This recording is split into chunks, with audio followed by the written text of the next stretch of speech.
বন্ধুরা, তোমরা সবাই কেমন আছো? আশা করি ভালো আছো, সুস্থ আছো। তো আমিও ভালো আছি। মৌসুমি অফিসিয়াল চ্যানেলে তোমাদের সবাইকে জানাই স্বাগত জানিয়ে আজকে শুরু করছি নতুন একটা ব্লগ। চলো তোমরা দেখতে থাকো, আশা করি ভালো লাগবে। তো ভালো লাগলে অবশ্যই একটা লাইক, কমেন্ট, শেয়ার আর আমার চ্যানেলটাকে সাবস্ক্রাইব করে দিও। তো সকালবেলা চলে এসেছি মেয়ের ম্যাগি বানাতে। তো দেখতেই পাচ্ছ এখন ম্যাগি বানাচ্ছি। আর এখন বাজে 10টা, আর আমি আজকে 10টা থেকেই ব্লগটা শুরু করছি।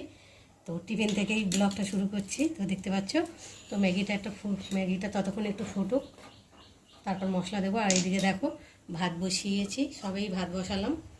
তো এখনও জল গরম হয়নি, সবে বসালাম। আর এদিকে রান্নার জোগাড় করে নিয়েছি, মানে একেবারেই বসিয়ে দেবো ম্যাগি হয়ে যাওয়ার পরে।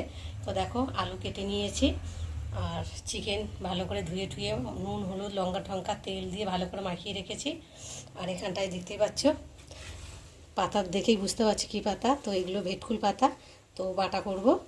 আর এখানটা মশলা করে নিয়েছি, পেঁয়াজ কুচিয়ে নিয়েছি, জিরে বেটে নিয়েছি, আদা বেটে নিয়েছি, রসুন মেটে নিয়েছি। তো আজকে এই রান্না। তো এই রান্না না, আরও কিছু হয়তো হবে, এখনও রেডি করিনি। তো যেটুকু রেডি করেছি তোমাদের সঙ্গে শেয়ার করেছি। আর এদিকে দেখো এখন ম্যাগি ফুটছে, আর এখন আমি ম্যাগি মশলা দিয়ে দেবো এর মধ্যে।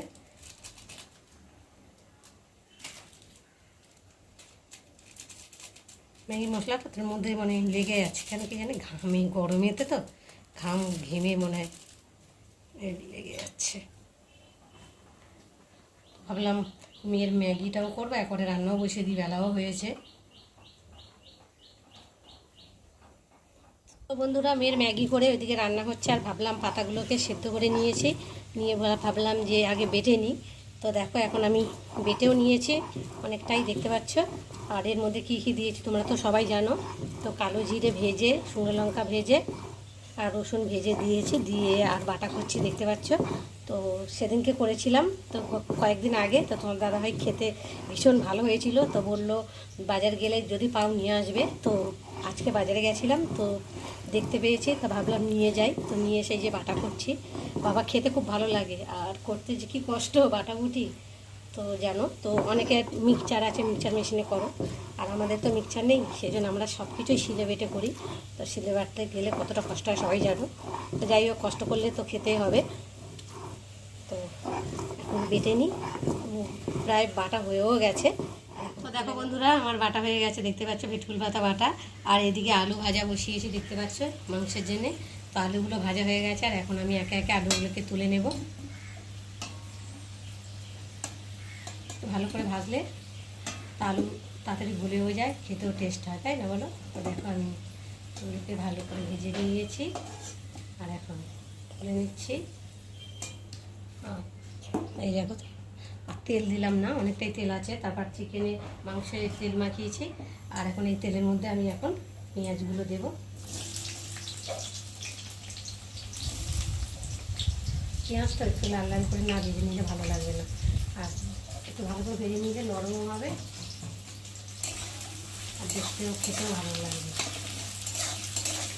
ভাজা ভাজা হয়ে গেছে, দেখতে পাচ্ছ একটু লাল লাল মতো হয়ে গেছে, ব্রাউন কালারের মতো হয়ে গেছে। আর এখন এর মধ্যে আমি রসুন বাটা, আদা বাটা আর জিরে বাটা দিয়ে ভালো করে মশলাটাকে একটু কষিয়ে নেবো। আর সেদিনে তো নুন, হলুদ, লঙ্কা সবই দিয়েছি, এর মধ্যে আর দিলাম না, কেন বেশি বেশি করে মাখিয়েছি। এই মশলাটাকে ভালো করে ভেজে নেবো, যাতে রসুনের গন্ধটা একটু যায় মশলা। চলো এখন একটু ভেজে নিই। হয়ে গেছে, আর এখন আমি দেখো চিকেনটা ঢেলে দিলাম। প্রায় 1 ঘন্টার মতো আমি মাখিয়ে রেখে দিয়েছি নুন, হলুদ, লঙ্কা টঙ্কা দিয়ে। তো মাখিয়ে রেখে দিলে টেস্ট হয়, খেতেও ভালো লাগে, নুন ঢোকে, ঝালটা ভালোভাবেই ঢোকে। তো যাই হোক, আমি এরকমভাবে রান্না করি।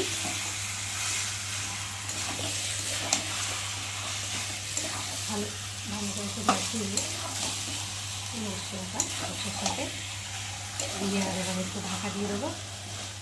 মাংস কষানো হয়ে গেছে, আর এখন আমি এই যে টমেটোটা দিলাম। তো দেখতে পাচ্ছ, একটু মাংস কষানোর সঙ্গে সঙ্গে টমেটোটা কষানো হবে আর গলেও যাবে। তো আগে দিলাম না, কেননা মাংস তো মানে সেদ্ধ হয় না, শক্ত শক্ত ভাব হয়ে যায়।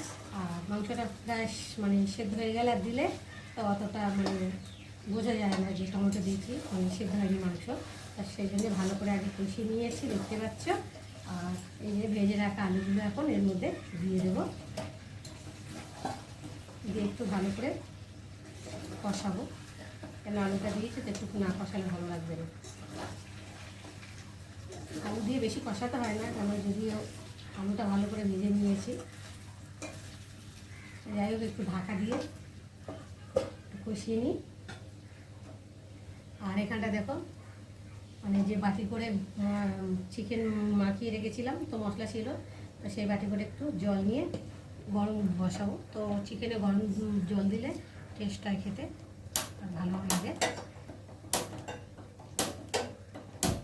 দেখো আমি এখন গরম বসিয়ে দিই, ততক্ষণ একটু গরম হতে থাকুক জলটা, আর আমি এদিকে একটু নাড়াচাড়া করি, কেননা তলা লেগে যেতে পারে।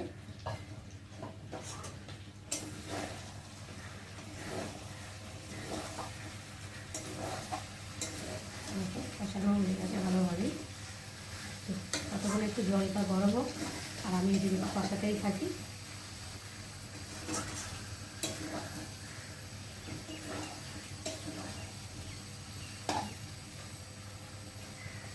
কষাতে এত অনেকক্ষণ ধরে কষিয়েছি, তো মাংসটা দেখো চিকেন মানে ছেড়ে ছেড়ে যাচ্ছে। আর মুরগির মাংস তো বেশি কষাতেও লাগে না, খাসির হলে তো বেশি কষাতে লাগে, আর প্রেশারে না দিলে খাওয়া যায় না, সেদ্ধ হয় না ভালো, তাই না বলো বন্ধুরা?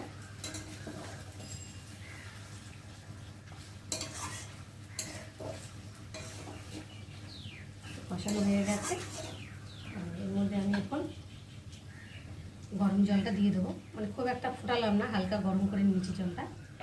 তো আমি এখন চিকেনের মধ্যে দিয়ে দেবো।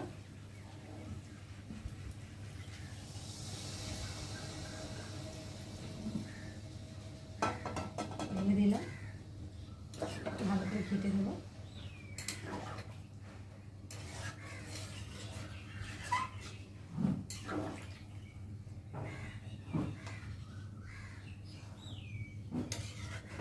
একটা ঝোল ঝোল করবো না, একটু মাখা মাখা মাখা করবো। মুরগির মাংস তো খুব একটা ঝোল করলে ভালো লাগে না, দেশি মুরগির ঝোল করলে ভালো লাগে, তাই না বলো? দেখতে পাচ্ছ ঝোলের কালারটা কত সুন্দর হয়েছে দেখতে।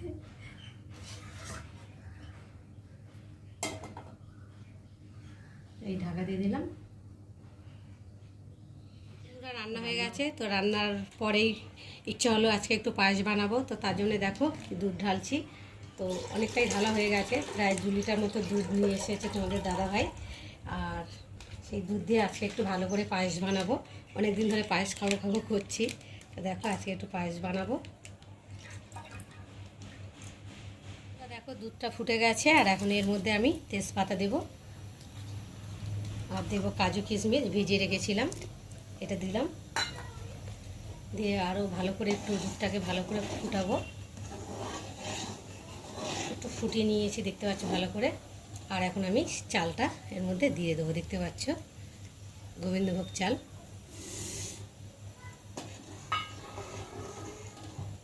দিয়ে ভাতটা ভালো করে একটু হতে দেবো। ভাতটা সেদ্ধ হয়ে গেছে অনেকটাই, দেখো চালটা। আর এখন আমি এর মধ্যে বাতাসাগুলো দেবো, তো বাতাসা দিয়ে করলে ভীষণ ভালো হয় খেতে, বলো খেয়ে দেখতে ভালো লাগে। তো অনেকে চিনি দিয়ে করে, অনেকে বাতাসা দিয়ে করে। তো দেখো আমি এখন বাতাসা দিয়েছি, একটু ভালো করে ফুটিয়ে নেবো। পায়েস রেডি হয়ে গেছে, আর নামাবার আগে একটু এই যে এলাচ দিচ্ছি, দিয়ে একটু ভালো করে নেড়ে নেবো যাতে সেন্টটা ভালো হয়। একটু থেতো করে নিয়েছি যাতে সেন্টটা ভালো হয়।